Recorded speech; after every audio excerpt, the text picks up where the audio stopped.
ఇప్పుడు మనం 22వ తేదీ జనవరి నెల 2024వ సంవత్సరం మన శ్రీరాముడు, కోదండరాముడు, అయోధ్య రాముడు, జానకి రాముడు, సీతారాముడు వారి గురించి మన జానకిరామ్ గారు అలాగే హిందువులు అలాగే మాత్రం ఆ రాముడి గురించి మాత్రం రాముడి మీద ప్రేమ ఉన్న అన్ని మతాల వారి గురించి జ్యోతిష్యం తీస్తుందండి. మనం జానకిరామ్ చూద్దాం. చూడు జానకిరామ్ ఇట్లా ఉంది. అయోధ్య రాముడి 22వ తేదీ 1వ నెల బలం ఎట్లా ఉంది చూడు. జాతకంలో చూడాలంటే మాత్రం రాబోయే కాలం నిత్య కళ్యాణం ప్రస్తుతరణం అయ్యే అవకాశం ఉందండి. వెంకటేశ్వర స్వామి వచ్చిండు, దశావతారులో అయిన ఒకడు విష్ణుమూర్తి. అలాగే బిజవాడ కనకదుర్గమ్మ వచ్చింది, శివుడు వచ్చిండు, లక్ష్మీదేవత వచ్చింది. లక్ష్మీదేవత అంటే ఎవరు కాదు, సీతామాతని. అలాగే సత్యనారాయణ స్వామి వచ్చిండు. అని మాత్రం ముఖ్యంగా ఈ 2024వ సంవత్సరం జనవరి నెల చాలా వరకు మాత్రం శుభప్రదమైన దినం ఉందండి.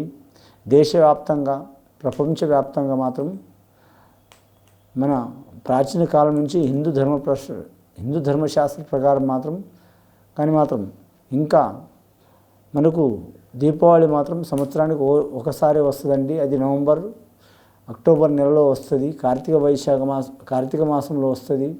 కానీ మాత్రం ఈసారి మాత్రం ఫిబ్రవరి 22వ తేదీలోనే దీపావళి రాబోతుంది.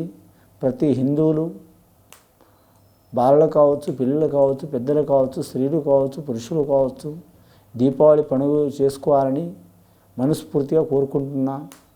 కానీ మాత్రం దీంట్లో అది నిబంధన ఏం లేదండి, ఖచ్చితం ఏం లేదు, నియంత్రణ ఏం లేదు. మీ ఇష్టపూర్వకంగా చేసుకోండి. హిందువులే కాకుండా ఇతర మతాల వారు కూడా మాత్రం ఇష్టం ఉంటే తప్పకుండా చేసుకోండి. ఆ శ్రీరాముడు కృపతో మాత్రం జీవించండి. చాలా వరకు శుభప్రద యోగం అవుతుంది. 500 సంవత్సరాల తర్వాత ఆ అయోధ్య రాముడు ఇంకా ఆలయం మాత్రం ప్రతిష్టాపన కాబోతుందండి. చాలా వరకు శుభయోగం ఉంటుంది. రామరాజ్యం స్థాపన, రాముడు పరిపాలించిన రాజ్యం ఉంది. అలాగే ఇంకా రాబోయే కాలంలో కూడా మాత్రం రాముడు పరిపాలించే రాజ్యమే ఉండాలని ప్రతి దేశానికి, ప్రతి రాష్ట్రానికి, ప్రతి ప్రాంతానికి, ప్రతి ఒక్కరికి చాలా వరకు శుభయోగాలు కలగాలని, చిక్కులు రాకుండా ఉండాలని. ఒకవేళ కష్టాలు రాని మనిషి అంటూ ఎవరు లేరు, ఇబ్బందులు రాని మనుషులు ఎవరు లేరు, చికాకులు రానంటే మనుషులు ఎవరు లేరు. ఎన్ని చికాకులు వచ్చినా కూడా మాత్రం తప్పకుండా వారికి మాత్రం చాలా వరకు శుభయోగాలు జరగాలి. కష్టం వచ్చినా, నష్టం వచ్చినా, లాభం వచ్చినా సరే మాత్రం రాముడు, సీతామాత ఓపికతో తీసుకొని వాటిని ఎదుర్కొని ఎలా సత్తగా నిలబడ్డరు. అందరూ అలాగే మాత్రం కష్టాన్ని, నష్టాన్ని, సుఖాన్ని సరి సమానంతో తీసుకొని మాత్రం వారు జీవితాంతం కాలం వర్ధిల్లాలని శాస్త్రంలో వచ్చిందండి. కనకదుర్గమ్మ వచ్చింది, శివుడు వచ్చిండు, సత్యనారాయణ స్వామి వచ్చిండు, లక్ష్మీదేవత వచ్చింది, అలాగే శ్రీ వెంకటేశ్వర స్వామి వచ్చిండు. ముఖ్యంగా మాత్రం హైందవ ధర్మశాస్త్ర ప్రకారం ముఖ్యంగా మాత్రం శ్రీరాముడికి మాత్రం చాలా విశిష్టత ఉందండి. ఒకే మాట, ఒకే భార్య, ఒకే బాణం అనే యోగంలో ఉన్నారు ఆయన.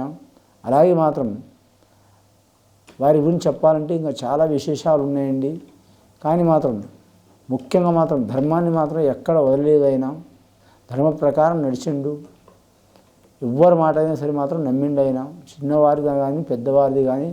అలాగే మాత్రం ఆ యుగంలో, రాముడి యుగంలో చిన్నవారిది కానీ పెద్దవారిది కానీ లాస్ట్కు వానరుల మాట కూడా విన్నాడు, వాటి ప్రకారం నడిచిండు.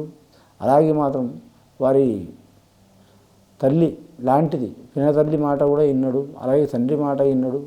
తండ్రితో పాటు సీతదేవత కూడా మాత్రం వారి వెంట వెళ్ళింది, వారితో పాటు. అలాగే లక్ష్మణుని ఇల్లు చాలా విశిష్టత ఉంది ఈ రామాయణానికి. రామాయణం చెప్పుకోవాలంటే మాత్రం కొన్ని యుగాలు కూడా సరిపోవు, విశిష్టతలు ఉన్నాయి చాలా వరకు మాత్రం.